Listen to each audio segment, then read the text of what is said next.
Welcome back to the Football Martin channel. It's the final word. We're live this Monday evening, and this will be a regular slot. We're going to be live each and every Monday evening, breaking down the weekend's game. And I'm going to be getting guests on this show. It's going to be a bit more detailed than what I did last season. I've not really got into the flow this season just yet, but got some very good ideas on what I want to do. And you're going to get a little bit of an insight today into what I want to do on these shows here on the channel. So thank you for everyone tuning in. You will have your opportunity to have your say as well. Get involved in the conversation below. Give me all your thoughts as we break down yesterday's damp squid at St Mary's Stadium. The first South Coast derby in 6 years ended in a 0-0 draw, and it was really poor. Surprised at actually how poor it was. I'm going to get some reaction from my dad very shortly on the show. I'm going to break down the game, and then I'm going to get Dad on the show. I've not had a really good conversation with him about it yet. Been really busy since then. So we're bringing him onto the show as well. His first live appearance here on the Football Martin channel. So you can get involved and ask him anything you want as well. If you're watching live, if you're watching catch up, which many of you do, you can get involved in the conversation below as well. So I'm going to give you a few thoughts. I'm going to break down some of the game, why I feel it unfolded like it did yesterday. And I was surprised in terms of the lineup. I wasn't shocked in going with the back four. I did a predicted lineup. We did and put on a couple of my social media stories. And I thought that he would go with Roslev at right back, Howard, Bellis, and Stevens and Manning, and go with the flat four. And that's how it panned out.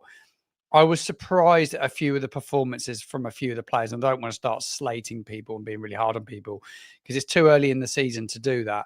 I've been quite surprised at some of the overreaction to it, and I'm being totally honest. And I think that's pure frustration in terms of where we are at right now.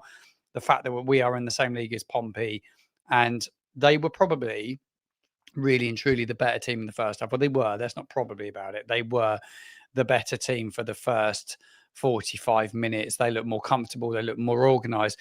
And actually, I'm going to break that down in this show today, and why they were so well organised. We're going to have a look at some of the situations in game play from some screen grabs that I've got today, which I thought was well worth doing. I can't show any video content because it's copyrighted. But the international break didn't help, and I'm not making any excuses for the manager or for the performance, but I don't think the international break massively helped things. 2 weeks out, a lot of players go off onto duty with their national sides.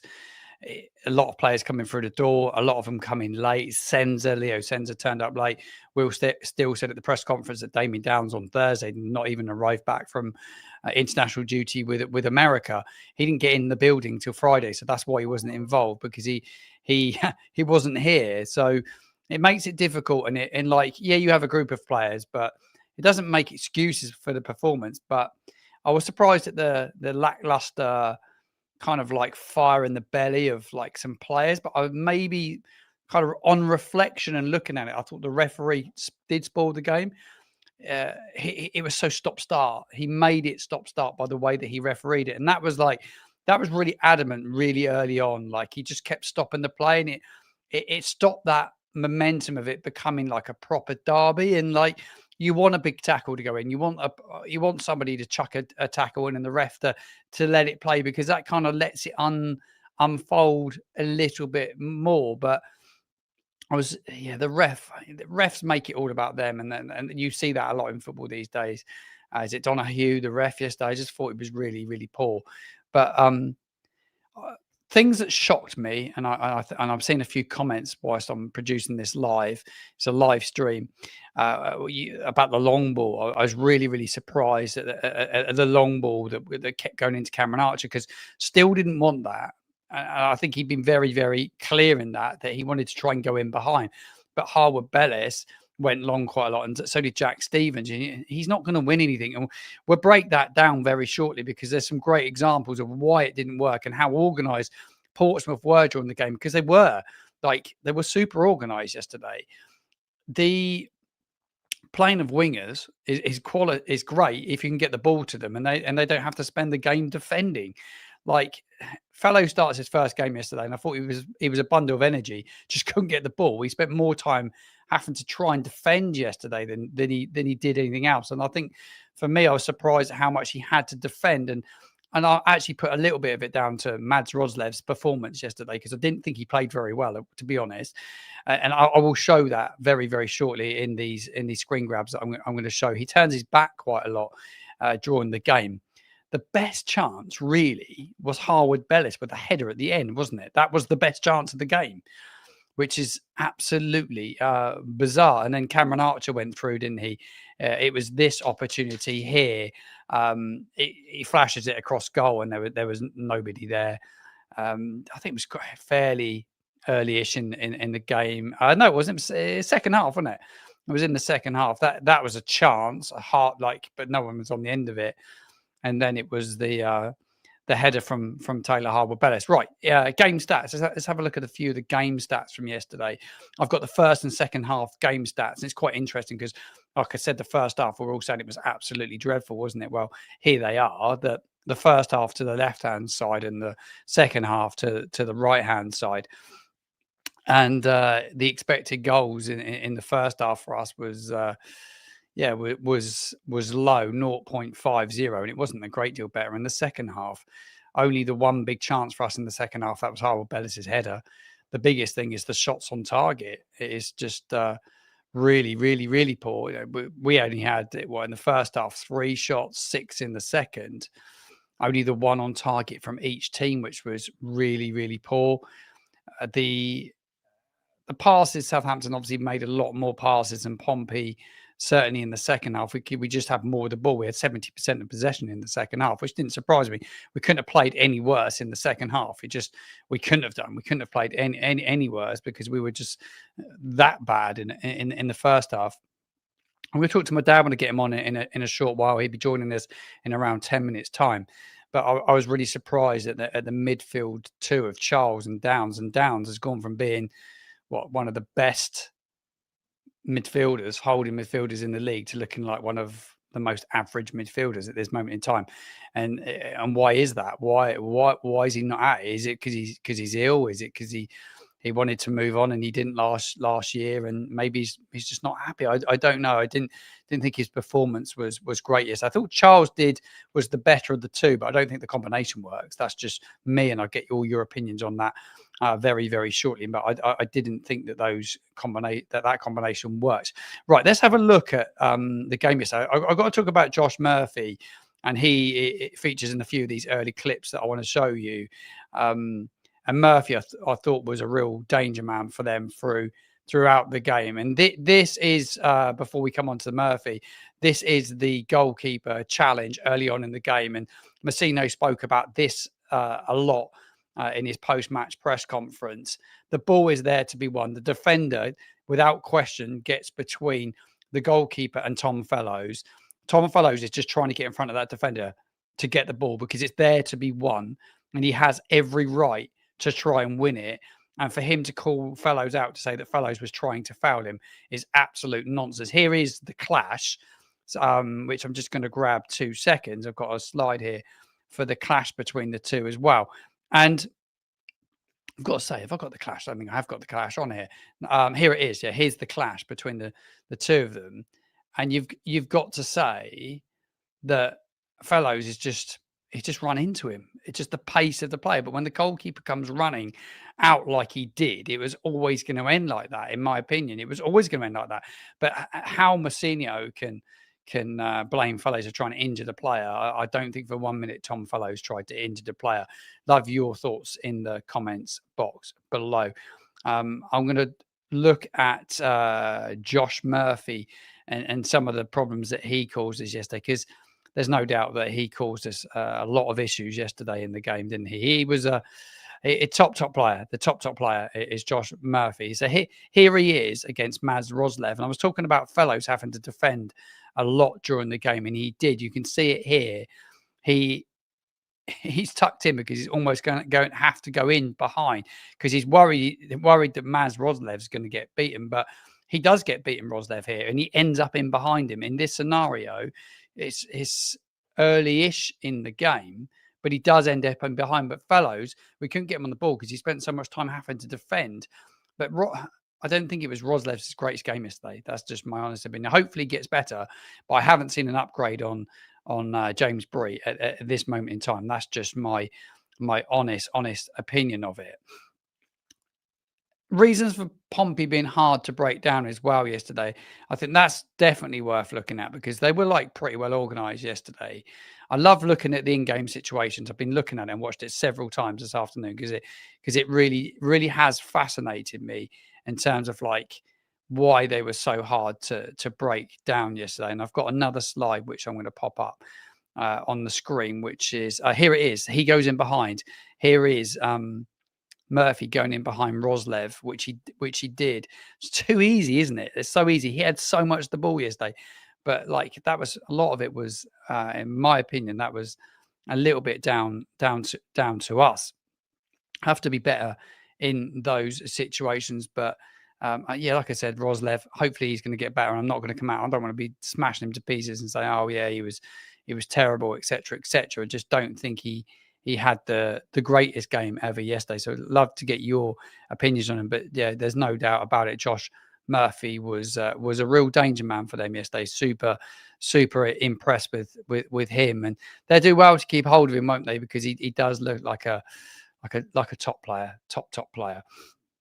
Right, bit more from how I felt that they stifled us yesterday, Portsmouth. And this is a good breakdown, actually. And you can see a situation here. We're trying to get Fellows in.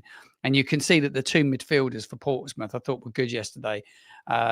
Swift and Dazal worked really hard, but they doubled up and they dropped in when they needed to. And we just couldn't play through the lines because credit to them, they made it really difficult.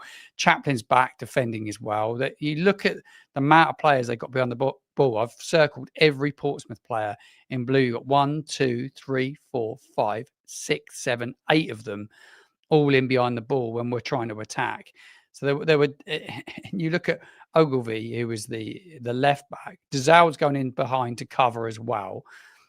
Swift from midfield, he's jumped in as well. And Saints want to get the ball in that area that I've highlighted because that's inevitably where that Fellows wants to get he wants to get out to the byline, get the ball in, and he wants to get it in that danger area. That is the danger area. But how's Archer going to get on the end of it when he's surrounded by players like that? It's just we didn't get enough men in the box at times, but Archer's physicality there is just not enough for me. And I still feel that we needed a number 9 in the window. I still feel that. I just don't think that was something that we've got right. But you can see how they defended in numbers. They were well organised, well drilled, but they've been under that manager for a long period of time. So it comes as no surprise, isn't it, as to how well organised they were. But I hope you enjoyed a little closer look at my thoughts on organisation and just the fact that Murphy was a real problem throughout the game yesterday.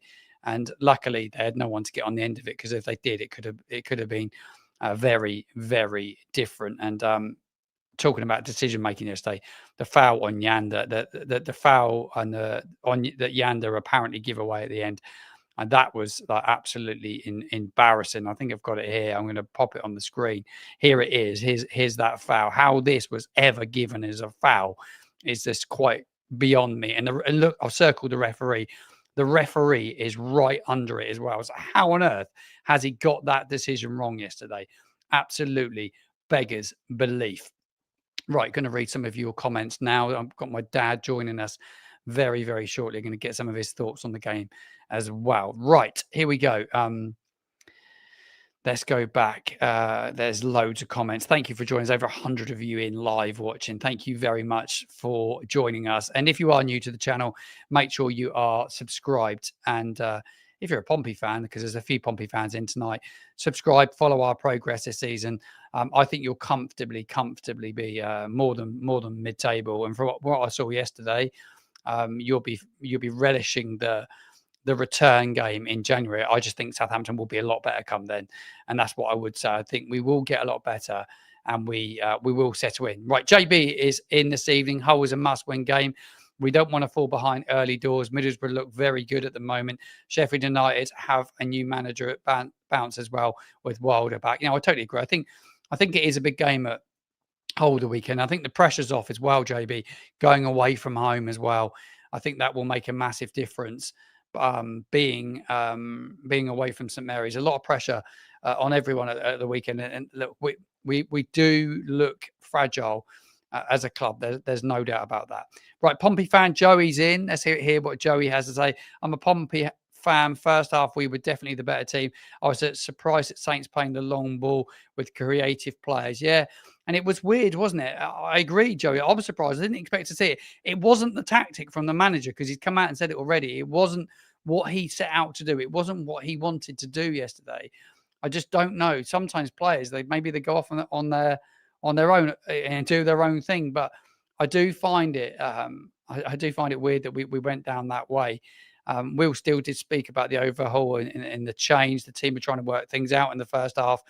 And like he said, the only solution is to get back on the training ground. And absolutely, that is what he has to do, is get them on the training ground this week and work really, really hard. Right. What else do we have in the chat? Right. Downs and Charles are both sixes with no 8 to link up the play.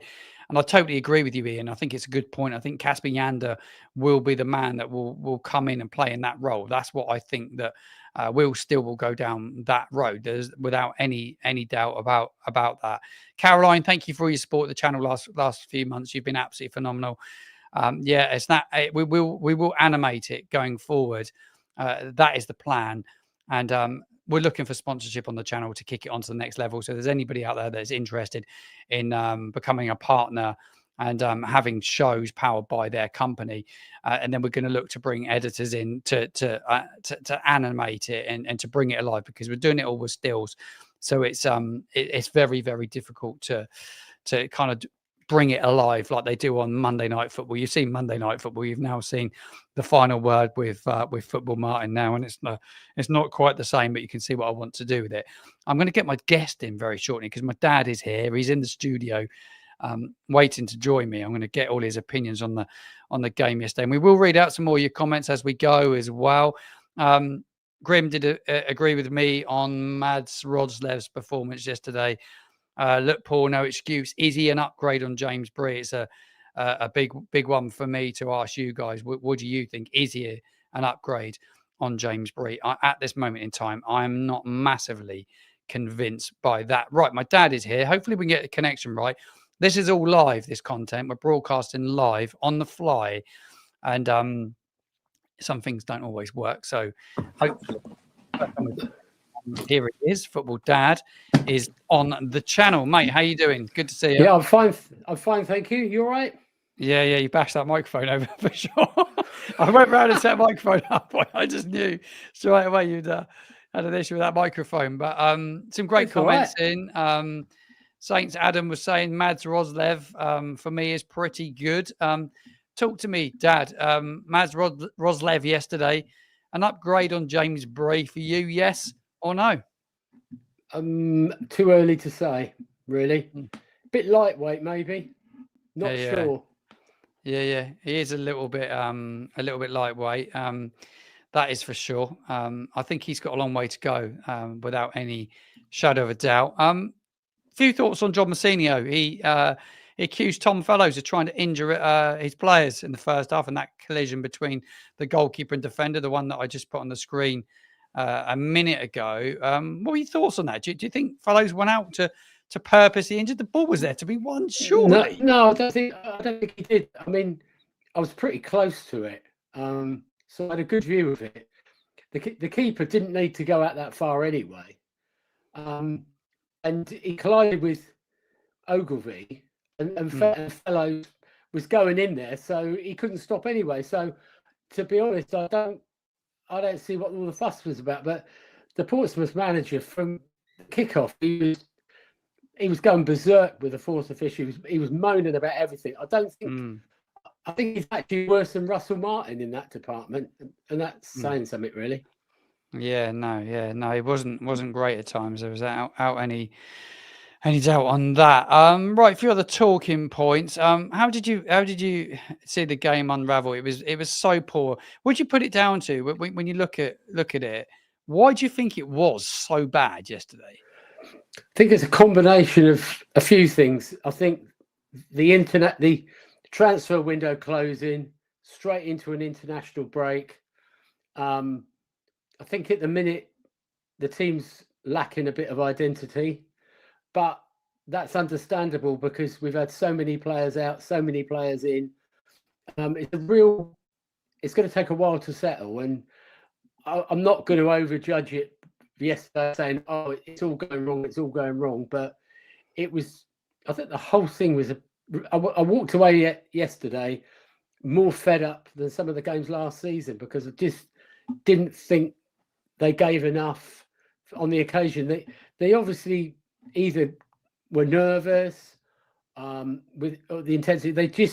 Pompey looked more comfortable within themselves. We didn't look comfortable at all, really, particularly in the midfield. Yeah, we didn't, did we? We didn't look comfortable in midfield by any stretch of the imagination.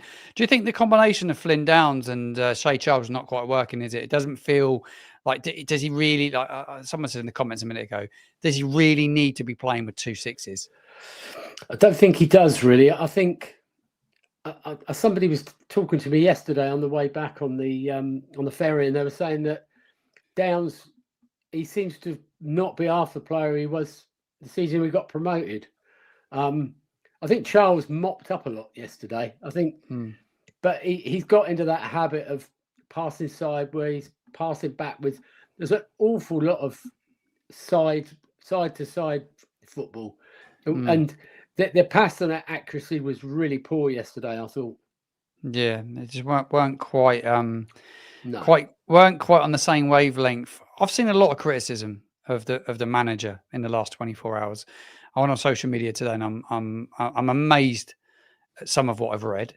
I'm amazed at some of the comments on my match videos yesterday and the instant reaction around the manager saying that he hasn't got a clue. It's honestly, it's so early in the season to judge a manager. 5 league games, couple of cup games. He is dealing, and I'm not just saying it because I sat down with him last week. They say, oh, he's too relaxed. No wonder they're not motivated.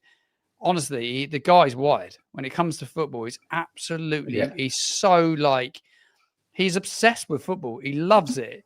And I'm more than comfortable that he is the right man for the job. But I'm just surprised that people are jumping on the players really heavy. Look, some didn't have good performances yesterday, and we pulled it out. But we're not going to slate anyone and start throwing players under the bus and totally ripping people to shreds early on because it's so early in the season. We're just trying to get things to gel. Yeah. Well, let's take it in the context of things. We've had 4 managers in less than a year, so there's no stability. There's been no stability, and the last season, we can never forget how bad it was, how awful it was. It's the most awful season since I've been a Saints fan, and a lot of other people. And I just think that the guy's come in and he's walked in to an S show, really, if I'm honest. And it's going to take a lot of sorting out, but he's got to be given time. We can't have an knee-jerk reaction and just say, okay, he's no good, bring in the next manager. That's not going to work this time. We might have to accept that we're not going to go back up this season. It's going to take a while to settle down again. It's going to take 3 or 4 transfer windows to clear out the players that we don't want. I find this comment laughable. I'm sorry, Liam, but I totally disagree with your comment. No passion. He showed more passion on the sideline yesterday than a lot of people on the field, in my opinion. I thought he wants to be in England, and he wouldn't be at Saints if he didn't want to be at Saints. Because any manager taking that job, it's a really tough job to take. It's a pretty broken club. And these are the sort of comments that I find really hard to stomach. This is why I've stayed off social media a bit today. I think the thing about Will Steele is he's not got a massive ego. He's not got. It's not, everything's not about him. Maybe he's not as vocal as Russell Martin was. Maybe maybe that doesn't look as though he's not passionate, but he is a passionate about. But yeah, you're quite right, Cameron. It will take time, but you know, it is a process that people are going to have to be patient. Yeah, I it's mean, not a miracle, but the guy's not a miracle worker. Like I don't like. Maybe I expected this season Saints to be like a top 2 side. I thought right, we're gonna be right in the mix. We're gonna be right at it. I see the squad of players we got, and I thought it was going to be a B. But like when you sit and think about like when we're talking now and we're here and in the calm, and you sit and you really reflect upon it and what happened last season, like we go down as one of the worst Premier League teams ever, like ever. It was and it's like it's not like we've lost the whole squad and everyone's gone away, and we've brought like another 24 players and then we're starting afresh. We still got people that are used to losing games of football and they're not used to winning games. Yeah, they've still got a losing mentality, and but the trouble is they're fragile. The fan base are fragile, so a lot of the fans are always dreading what's going to go wrong next, and I think we've got to just take a break and just think. The comment's totally wrong, Liam. Totally wrong. Well, I accept Liam's point of view, because he's frustrated. Like everybody gets frustrated. But still, why is he still here? After a month? The trouble is, you bring in another manager. Yeah. With all due respect, so wrong. The appointments have not been the best from Sports Republic by a long way. And I think this guy is young. He wants to succeed. We know he wants to succeed. Yeah, absolutely. He's got Paul Trollope there who knows the championship. He knows it, but he also knows what can happen when it goes badly wrong at Luton. You know, Luton got relegated. Well, he's been there. He's been inside it. You know, so we have to get some stability in the club, because if we don't, we're going to get relegated again. Yeah. What's the answer? What's the answer? You've just got to be. You've really got to try and be patient. And I know it's difficult because we all love our club, and we, Saints fans have been through absolute dross the last couple of years. And Adam's right. Last season was a disaster, and it can't be fixed overnight, and it just can't be. If we had a sheikh who came in and invested loads of money, and even that wouldn't make any difference. The basic problem all stems from bad recruitment way back. Yeah. It goes way back. Like Helen Earth has just said, "Scare from last season makes me laugh. Sounds like they were fighting in Iraq. They're paid players, so get on with it." I know there's a swear word in there. I get it. I get your point. They haven't gone to war.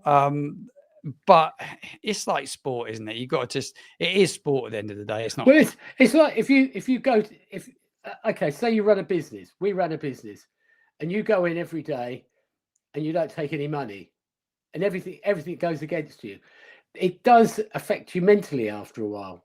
It's not like a war. I see that, but it does affect people's mental health, you know, to a degree. There's no doubt about it. Yeah, no doubt about it. Great one from Mark. Mark, how you doing, mate? Thank you for watching the live this evening. Really appreciate you being here. The players were really nervous and frightened to make a mistake. Yeah, I think that's a great point. I think they both teams were for periods of the game where people were scared to make a mistake. You know, I think that we just didn't want to lose the game. I think the positive is yesterday that we kept a clean sheet.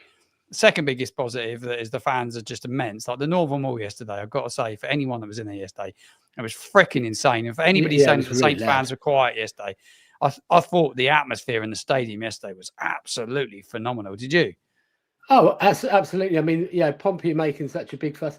You really thought the way they behaved, you know, their attitude towards the game was that they won the Champions League.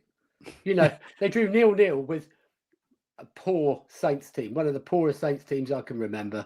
And you think they won the Champions League or the World Cup, whatever. But I do think there is an element of nervousness, and the fans are stuck by thick and thin. But it has left us scars on everybody. Of course, it has. Yeah. There's a good point from Cameron, actually, who does make a lot of good points. A lot of fans tipped us where when we went back to the Prem. The other problem is people my age also remember Saints being really good, getting into Europe, etc. I think this is a really big point, actually. It's a really good point because like you remember us like yeah, the League One days were like mega tough, like it's been a lot worse, but it's been a lot better. And I think we competed in the Premier League for such a long time, didn't we? That was the really big thing. Dad's frozen now. When we got relegated in '73, the club was in transition. There were a lot of older players that had been there for a long time. There was talk that the dressing room was controlled by some of the senior players. McMenemy came in, started to try and get things, and we got relegated, and we ended up in Division 2 for a few years. We struggled to get back. It was only through patience and building. We had a boost of winning the FA Cup, and he kind of got there in the end, but it didn't happen overnight. But a lot of fans can't remember how bad we were back then. You know, I mean, you know, you go back to when we lost that in the old first year, we lost 8-0 at Everton, 7-0 at Leeds. Have a look at the 7-0 at Leeds. You know, we were the ridicule of the footballing world. I saw Saints lose 5-2 to Man United at the Dale. You know, so we've been there before, but you have to accept that it will come good. But we've just got to try and, as a fan base, hold our nerve for now, I think. And I honestly don't think there's another manager that would touch it at the moment. If they were stupid enough to get rid of Will Steele, who would want to come in? You know, you're going to be like Sheffield United, aren't you, really? You know, you're going to get Laurie McMenemy back. How many times as well would have been there? 3 times now. Matthew, it was good to meet you yesterday, mate. As I was at half time yesterday, he's given me £5 as well with a super chat. Matthew, thanks for the super chat, mate. Very kind of you. Really appreciate that, mate. Good comment here. The Pompey Derby's done, and it is done. I said to you before the game, Martin, that it's a one-off. It's got to be treated separately, and it doesn't define our season.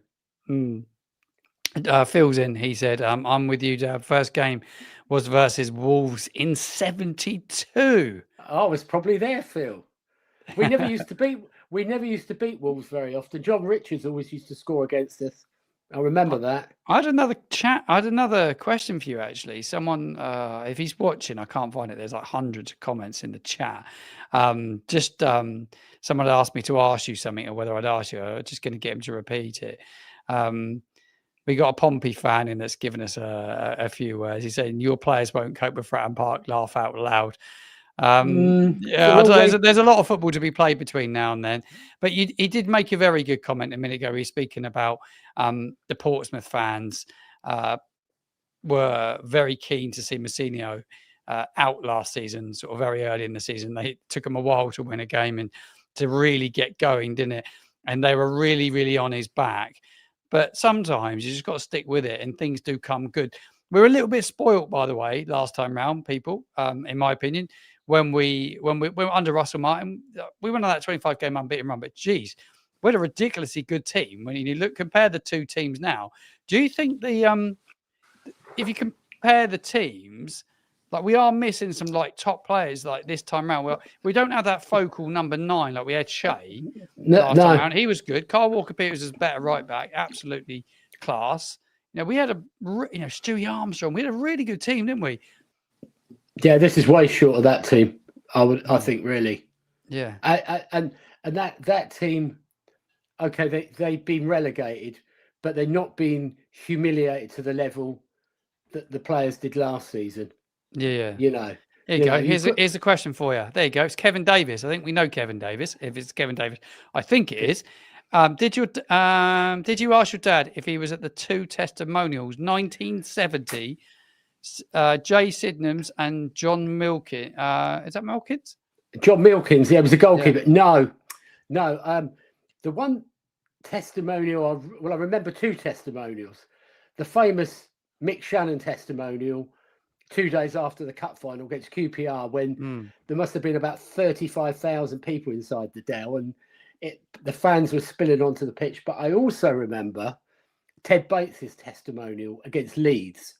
And we lost 4-0, but it was kind of significant because Brian Clough was the Leeds manager. And that was the sort of 44 days that he was in charge there. But I never saw John Sinden play, actually. No. But he was a great servant. And to be fair, John Milkins was a really good servant to Pompey as well. Yeah. Mark agrees with Stewie Armstrong, a big miss. Creative midfielder. I think it's a good point you make there, Mark. We talk about creative midfielders. We're going to have to hope that Casper Yander is going to be some player, by the way. I did like the look of him when he came on yesterday, changing the subject slightly. But yeah, I do think he'll make a massive, massive difference. And I think he will put Downs under pressure for a place in the side. We should have signed a good striker. Yeah, I agree. Yeah, 100. Well, I've been saying it. Joe Tessam said it. Tessam's been saying it a while. Yeah, Joe's been saying it a while. He's spot on, Joe Tessam, with that. It's an absolute must to get one in my opinion. But still said he didn't want one. I'm surprised by that. Question is Damien Downs the answer to our striker problem? I think it's so early, mate. To be honest, I think it will be really, really difficult. Is he a young player? He's so young. Yeah. Paul Garrett says drop Flynn Downs. I'm going to go and watch the under-21s actually on Friday night at St Mary's. They're playing Burnley. I didn't say that to your dad, but I am going to go and watch that. Right. Because I'm going to Hull on Saturday, and I thought I'm going to have to leave early because we're getting a minibus with Chris and the gang. So I'm like, do you know what? Instead of getting an early ferry, I thought go watch the under-21s at St Mary's. Absorb the football, go into the city, have some dinner, go and get a hotel, and then I'm in the city ready to travel up on. So I'm going to go and do that. So I'm looking forward to seeing Moses Sisse because I've been impressed with him, but I'm really looking forward to going to watch the look at this one from Mike, by the way. Martin, at the end of the game, Chaplin came over and spat in front of us. Shows the type of person he is. The pit. I've never liked him as a player. He's my dad will say the same. Unacceptable when his kids around. Absolutely disgraceful. Yeah.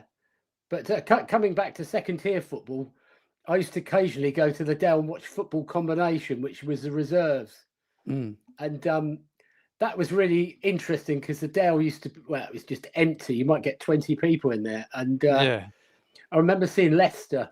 Mark Wallington, who was a keeper who played a lot of games, he played for him, and I saw Plymouth there, and it was really good because the players, like I remember Pat Earls was on the bench. He was a good old Saints player. I was having a chat with him about the game, but it was good to watch. The A team used to come and play on the island quite a lot, so because they were in the Southern League with Newport, and I remember seeing Nicky Holmes playing for the reserves and. The late great Steve Mills, Terry Spinner, all those sort of players, and it's interesting watching players when they're young to see how they develop, and some that you think were going to make it, they did make it. It's incredible. It's weird how it goes. Helen Ursula lived next door to Steve Moran for years. Top bloke. Top. You always talk about him, don't you? Good one here. I'll answer it for you. As you said earlier, I think it's too early to judge. Compare the new signings. Clearly had a reason to be signed. After 10 to 12 games, I think absolutely. I always say, and I go on a lot of podcasts, and I was with a couple of the EFL guys a couple of weeks ago on one of the shows that I go on, and we were kind of just saying that, like, you'll get a feel in about 10 games of how the season's going to unravel. There's no doubt about that. It was Bishop, apparently, not Chaplin, that spat. Paul said, Pompey team, fans jealous of our stadium, quality of players that we've literally, I think we have a lot to be jealous of. We've got a great club, great fan base, great academy. I had the pleasure of going to Staplewood for the first time in about 20 years every day. It is absolutely incredible. They've done a fantastic job at Staplewood. And that we've, you got to say, the job that Phil Parsons and the Sport Republic team are doing outside of football, like around the ground and working on things, they're really trying to kick it on. They just need to get the football inside of things right. That's the next big thing. The good thing about Phil Parsons is that he's come from the business world. He gets it. Yeah, that's good. I think he worked for Dyson. I think somebody like that. But he's got that business now about him. Nothing to do with football, but you have to generate revenue from other avenues. And, of course you do. and it's very difficult. And it's a must, isn't it? It's a must. Got another question for you, which I'm going to throw your way. Just come in from Adam, who's I think he's a member of the channel actually. Adam, great lad. Adam, thanks for joining us this evening, mate. What you guys thinking? What do we think of Fellows? Thought that he didn't get much of the ball, but looks he's a class player. Like, there's no doubt. Like I was kind of showing, he ended up defending quite a lot yesterday. Change the system. He wanted to make an impact, but it's good having him, isn't it? He's going to be a good player. There's no doubt about it. He's going to be a good player, isn't he? Yeah, he is. But I know he was cutting in a lot. Is he predominantly left-footed? Because he seemed to be cutting in from the right a lot to try and get into the box. I mean, I like players that get to the ball line. Yeah. That was a Mick Shannon quote. You know, get to the ball line, preferably in the box. No. You'll either get it across or you'll get a penalty. Yeah, I think he's going to be tops. And everyone's saying in the comments box below, he will be tops. He will be tops. There's like no doubt about that. Big Daddy is in. He's an absolute legend, this man, by the way. What a great guy. I love his videos. If anyone hasn't checked out Big Daddy BS Foods, go check him out. Instagram and also over on TikTok as well. Absolute legend. He's going to have to take us out for breakfast one day, isn't he? Yeah, we need to go for breakfast. Yeah, he said get 3 points. Yeah, exactly, mate. That's exactly what we need to do. The subs did improve the game. I think Yander looked good when he came on. I thought Ross Stewart, he just needs games, Ross Stewart. I talk about him all the time on the channel. I still think he could play such a role this season, and I just think it's difficult when you're not getting rhythm. And someone like Ross is just going to need some rhythm and some game time, which is going to be really hard to come by. Yeah, I mean, Joe Tessam said the other week that he's kind of worried about him, that he's had such a bad spell if he ever really gets back to what he was before. But he's got to be given. He's got to be given a chance. He just shut about Bishop. He just said that Bishop was hopeless, no end product, played like a three-legged cart horse. Thing is, though, if they'd had a striker yesterday who had scored late in the game, they would have probably scored twice because they just couldn't finish. They created a lot of chances because, like I showed at the top of the show when I was doing like the bit of the tactical breakdown and the slides, that Murphy was just delivering ball after ball in the box. And when you watch the highlights back, he caused Roslev so many problems yesterday. He was really good, Murphy. I've been really polite about Pompey. I've not been rude about them at all. I've actually just been quite honest. I just said it how it is. Like, I know there's a rivalry there, and I know like a lot of Saints fans really hate them, but I've just been positive and just being polite and just say it how it is. Do you know what I mean? They were slightly better in the first half. We were slightly better in the second half. This is what it is. And like you can say that, you know, they had more passion. I mean, they had more passion than us. Somebody said in the comments, but they had more passion than us. I don't think anyone had more passion. I mean, neither side agreed in a passion. Really. But most of them played together longer than a lot of our players. That's what it was. You know, it was just, you know, it was for me, it was a rubbish time to have a derby. Yeah, it was. International break. It was just, and the hype beforehand was just, I mean, I've got to say, it was weird going into Southampton because it was weird. It was a weird, for anyone who wasn't there yesterday, give a flavour to the viewers. Well, what it was like yesterday. It was weird, wasn't it? I was sort of like an hour later than you because I'm a bit lightweight, really. And I got the bus up to West Key. Of course, everything's closed because it's Sunday, which I forgot. I thought, what's going on here? You know, there's homeless people sort of having a bit of a jig around in the middle of Above Bar and obviously sort of having a bit of a good time. I'm thinking, this is weird. And I walked down towards St Mary's and it was so quiet, and it was a bit. I mean, I've been trying to think of a book I'm trying to write about an apocalypse, and I almost had the opening scene there because there's this helicopter buzzing overhead, the police helicopter, and it was really echoing, and there's nobody around. Then, as I got down to that tower, is it Albion Towers, the tower block? Yeah, the tower block. I could hear the sound of the mob from down the road that had arrived, and I just thought it was really odd. And I got to the ground and I wandered around for a while before I saw you, and it was really flat and it was really kind of, everybody was a bit cagey, and I mean, I've only ever been to Southampton once before, and I felt like that. And people are going to laugh about this. Not everybody will remember it, but I went to get tickets for the League Liner, which was a train that was specifically built for football fans to go to Man United. And it was the state of the art. It had a disco, it had videos. This is 1973. You know, we didn't even have colour television, most of us.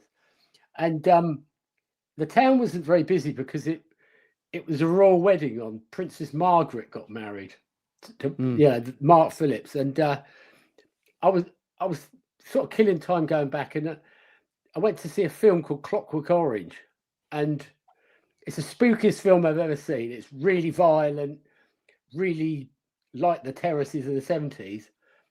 And I came out and I was absolutely crapping myself. I thought, Christ, it's not going to happen here, is it? And it brought all that back yesterday. It was really weird. It's weird, yeah. It was weird. We were saying that.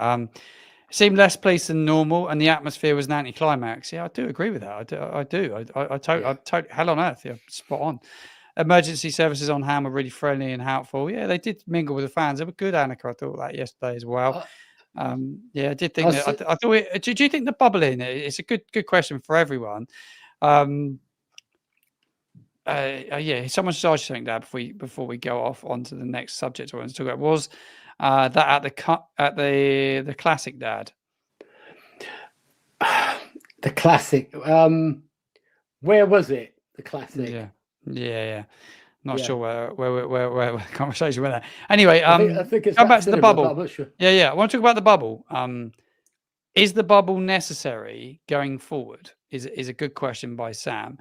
They bubbled it yesterday. I was on Solent Sport tonight. They did the fan club, which I jump on with John Holmes, and I'm very much for it. I think you have to keep people safe, which is really important.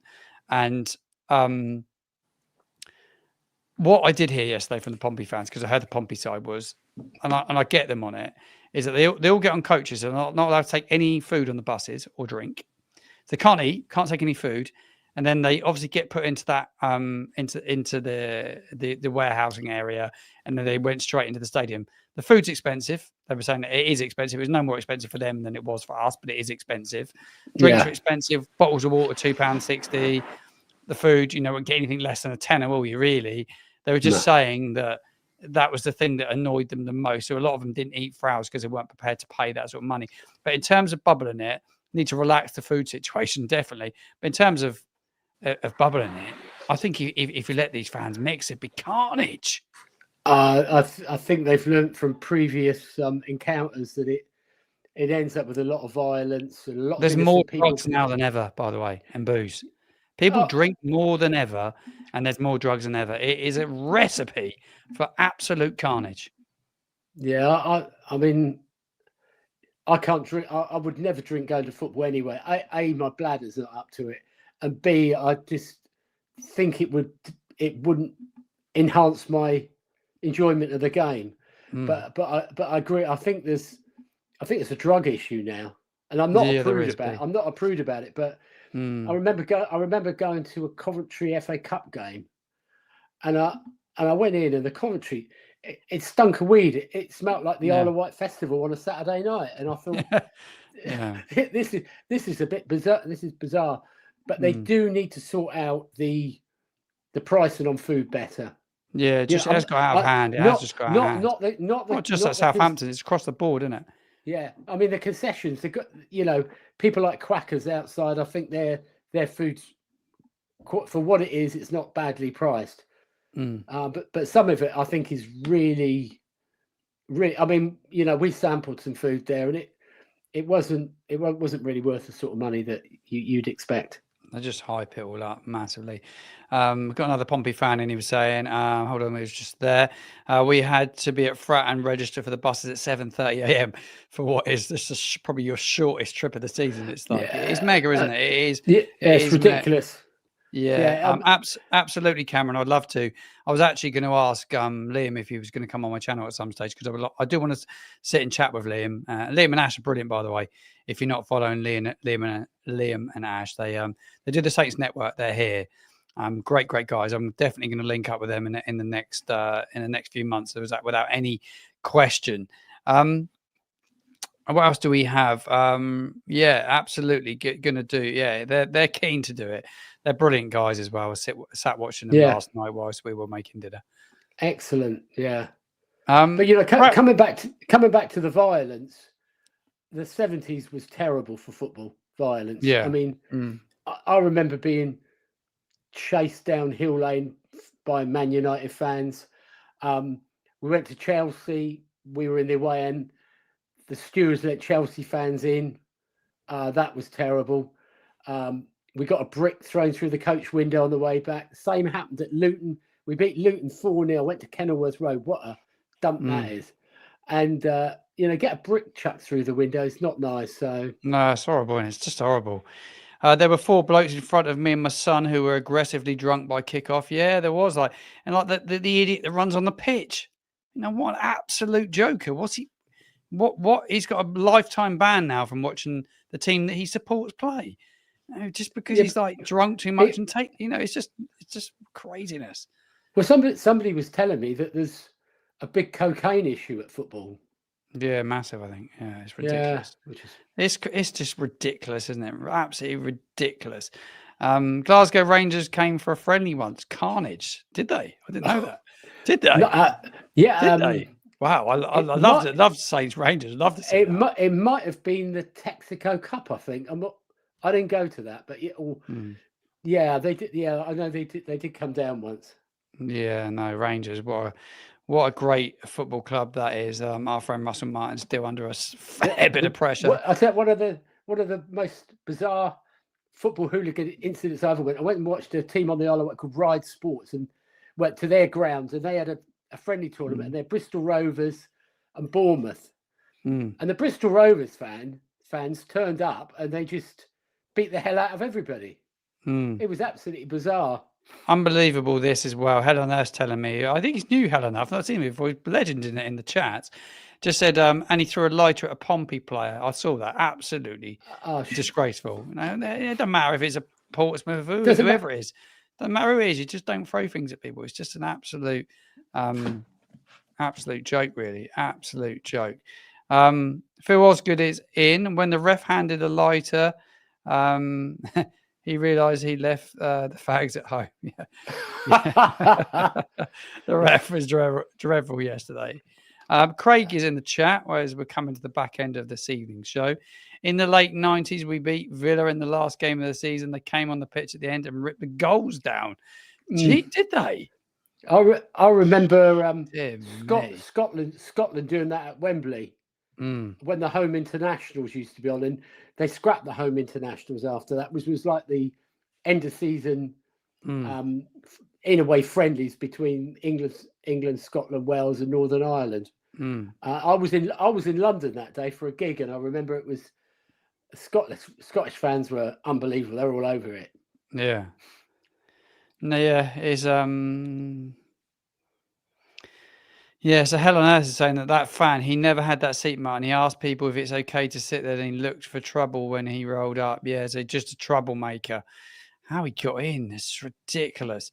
What else do we have here before? Here we go, got another one here. We got Saints. Well, I remember losing the playoff semi-final at Derby on penalties, stayed to applaud the players off, but then had to take cover almost from the amount of coins coming away from Derby fans on the pitch. Really? Wow. I remember that game well. I wasn't there. I remember watching it in the pub that game. I remember watching it, being absolutely devastated. It's just like Saints it was second leg, wasn't it? Semi-final second leg was that. We played them at home in the first leg and went out there in the second leg. With some great people in the chat tonight. They've enjoyed having you here, Dad, because your stories are good. And thanks. Tony just said he was. I was on the coach at Luton. It's brilliant. Joey's in the chat. My dad was at that game with Scotland. Yeah, blimey. Yeah, it was. I mean, some of the things that you used to see back then were just. I mean, even in the Milton end, some of them had this habit of filling Durexes up with wee and throwing them down across the crowd. Jesus, that's horrible. It's- Don't anyone do that. Why don't anyone do that? but it Dear was me. Martin. You don't remember the Dale when the toilets didn't have roofs on them. Mm. So if you went for a pit, well, at least got rid of the smell, I suppose. Yeah, I guess so. I do remember going to the Dow, and the toilet's been absolutely horrific, by the way. Absolutely terrible. Cameron's a big fan of yours, by the way. He just says, love having Football Dad on, love the stories as well. We get him on again. But what we will do, Cameron, is I will go around his house and set him up a camera and we can get the similar shot to me. We will do that. But no, a remake of Dad's Army, you stupid boy. It's a raw, unfiltered football channel where we're trying to create football content like no other. But absolutely loving doing this. It's been an absolute pleasure. Craig said about Upton Park 2, the away fans sitting in a cage and wondered why, then realised it was to protect us all from the missiles. Well, jeez. I'll tell you, I remember going to see Millwall, the old Den, in the second division, and we had this little minibus from the island went up. They dropped us off in Brixton High Street, so that was a bit of a culture shock. And we went, it was at the old Cold Blow Lane. We got into the ground, and we were warned not to make a sound, just stand there and watch the game. And I remember we lost 4-0. Peter Osgood walked around with his hands on his hips all game, but he was just not up for it. And terrible. We were glad to get out alive, really. Yeah, great one for Alex Chessel, who's another fellow local resident. Hi, Martin. Gave up my ticket for my niece. Had a feeling it was going to be a draw. Just think it came too early. We've been saying that, Alex. He played 4 at the back, which is a positive. Give it 6 weeks, you'll see a different side. Yeah, I think you're right, mate. I think you're right, mate. You are spot on. Jamie's asked you a question. He said, Dad, did you ever get into Luton when there was a ban for away fans? I managed it once. No, it was in the second division. It was really weird because we won 4-0 and I think Ted McDougall scored 2 goals, but the keeper was Jim Montgomery, who was the Sunderland keeper from their famous FA Cup win, and he was on loan. And I remember, I had a lot of energy in those days because I remember we went back on this coach with the bloody window open, and we went back, and I think we went to a gig at Pompey Guildhall, I think that night, and watched Wishbone Ash. Not that anybody would remember them, but yeah, I remember that. Nice comment from Made in Yorkshire as well. You are both real gems. Well, thank you. What we're going to do is I am working on the studio behind me, and we're going to have it so Dad can come round and we can film a bit better.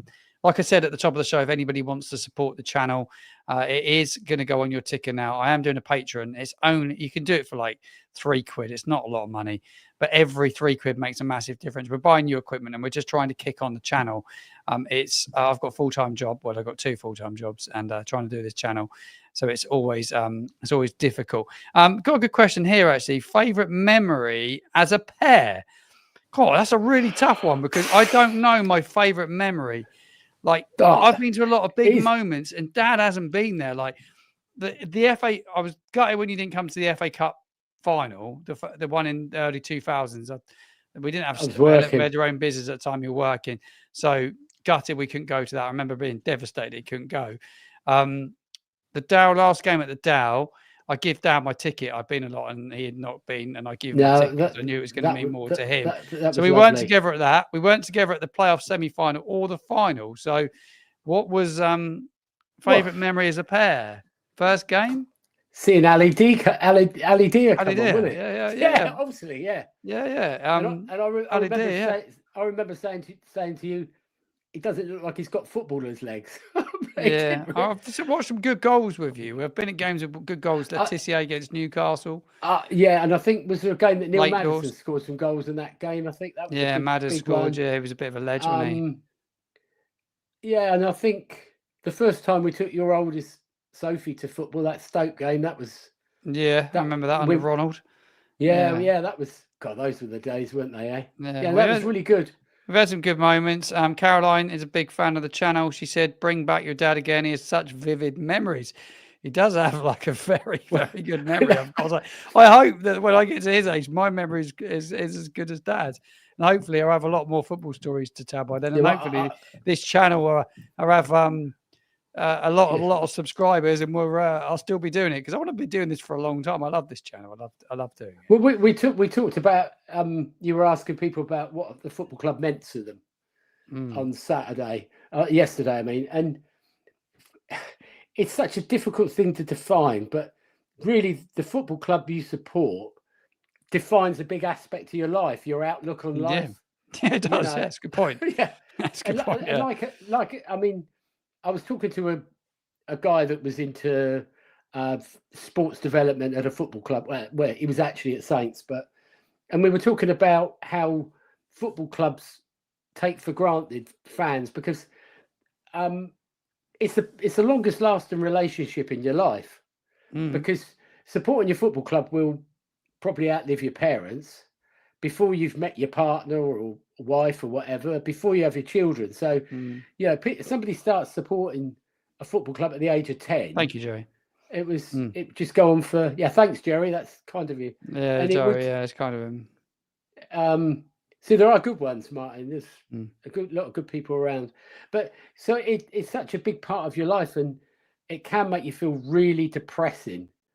Yeah. I felt really bad this morning. I felt terrible this morning. I felt flat. Like you build up to a game and you hype yourself up. You get excited. You can't sleep because it's like a kid at Christmas. I'm obsessed by football. I'm obsessed by Saints, and I just love going. I love everything about it. I love sitting here talking about it, and it means so much. And I was building up to do Will last week in the interview. I did it, and then you read every comment and you're buzzing. Then you go to the game. It's over, and then you wake up on Monday morning. You got to go to college this morning and work, and I'm like, this is. I mean, last season, I think we almost became immune from losing, really, but it was still horrendous. I mean, it was like going to a funeral every other week, wasn't it? Really. Still, never went there, mate. Right, I put this on the screen for a reason, Chris. I get in this taxi yesterday back from St Mary's because we left like 2 hours after the kickoff because I was doing bits, and the Uber man that picked us up had a Stour Bucharest air freshener in his car, and we were talking about Stour Bucharest. How weird is that? Oh God! And he said lots of people in Southampton speak about Stour Bucharest. I didn't go there, but I remember the home game. I remember obviously watched both of them. Helen Earth said the same as me. Martin, I totally felt so down when I woke up. Yeah, mate, I literally, my head was killing me this morning. I had the worst headache I think I've had in like years, and I literally felt I don't know. I just felt like my life was just like. I'm in between worlds because you do football stuff like half the week and you're doing this content. And then you have to go off and do work in the real world for a few days because you've got to try and pay the bills. And I was like, God, you just got like cross between trying to do one thing, trying to do another thing. And then you just feel like, football just lets you down, doesn't it? It does let you down sometimes. See, I was the opposite. Yeah, I couldn't sleep Saturday night because I'm not used to using an alarm clock anymore because Jesus. Because I'm between jobs, if you like. So, but I woke up this morning and I thought, well, where am I going to go on the bus past today, Paul. Then? Thanks, Paul. I really appreciate it, mate. I was totally honest, totally and utterly honest. Who else do we have here? Always great to see you. Always great to see you. Yeah, I had pictures with loads of people yesterday. Still find it a bit weird that people come up and ask her. There's so many lovely people. We meet some great people. Great people. Yeah. Oh wait, this gentleman here. I had a flight to catch to France for work. Oh, bless you. I would be struggling. I've got to say. I'll tell you what. It's been a pleasure. We've been here for an hour chatting. Thank you. You've been on for about half an hour chatting football, but it's been an absolute pleasure to get you here, Deb. We'll get you in the studio. We're actually going to move it. I think we're going to move. We've got another room in the house. I think we're going to move the studio to make a bit more space. It will look the same, but we'll just put it in a bigger room. So he's going to have a dad's corner. You have a dad's corner, Mike. Absolutely, yes, is the answer to that. Obviously, look, the door is open. Hello, Mike. Now. Hopefully, Mike. And yeah, I've got a lot of ideas that I want to share, but obviously, I need to. I need the club's help to be able to do that. So that will be certainly the next step without any shadow of a doubt. We will do more. Dad, thank you for coming on the show. It's been thanks for having me. Pleasure having you here. We will do it again. Well, you absolutely will. Thank you very much. I will catch up with you in the coming days. We speak on the phone at least twice a day, so I will speak to you no doubt on the way to work in the morning, mate. Thank you very much for joining. Yeah, thanks for Top everybody man. for viewing. Bye. Cheers, mate.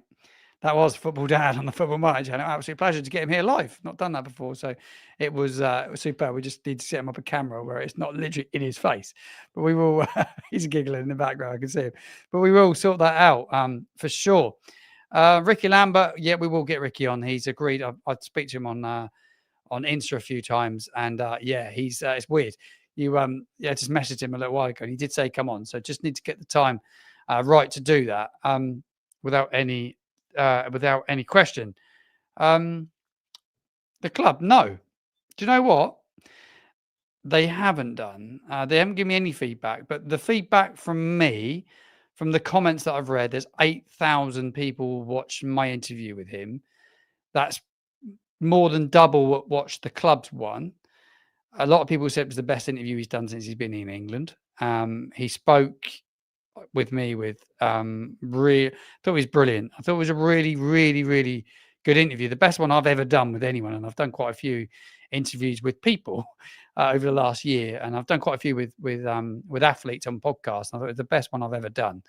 I want to do it more. I want to get a bit more access. I want to interview more players. I want to be the best Saints fan channel out there. I mean, that's the aim. So the club haven't given me any feedback yet. Just that they were that was it really. Now hopefully I will speak to them at some stage. So yes, I totally agree with this comment, by the way. Martin, it was a blessing the game was at St Mary's and not a Fratton yesterday. We would have lost at their place. Hopefully in January we've bedded in. I totally agree. I think we will do. We will be a far, far better team without any doubt. Yeah, thank you. I really appreciate it. No, I loved it. Do you know what I mean? And I've not spoken about it loads. It's just like it comes that moment comes around and it's there and you build towards it and I want to do it as a fan and I want it to resonate with you, the viewer. So I don't want it to be like a club interview. I don't want it to be like a Sky Sports interview. I want it to be from a fan. And that's what I try to deliver. But imagine if you could kind of do that with lots more players and lots more people. I think it could be really, really, really powerful. And I think new media is totally changing the way that we all watch football and get our news. Thank you, mate. I'm trying. I'm trying my best. That is the most important thing. Right. I really appreciate you tuning in. It's been an absolute pleasure. Stay tuned to the channel. I will be we'll be back throughout the week with content to be a build up to the whole game. I will be getting Ant from Hull and Back podcast on the show. He'll give me the lowdown on Hull. Always meet up with him pre-game with Hull to get some insight on where they're at. That is for sure. What do we have? Your vlog was excellent. Thank you very much indeed. That's really, really kind. Really, really kind. Thank you very much for that. Love to you and your family, Martin. That's really kind. Thanks, mate. You've been an absolute legend in the live stream tonight. I've really enjoyed your feedback. Enjoyed having you involved. It's been tremendous. I've really enjoyed this. Thank you all very, very much indeed. Hope you enjoy the rest of your Monday evening. I'm going to have some dinner and spend a little bit of time with the kids. And then I'll be back with some more content in the coming days. Take care and I'll see you soon.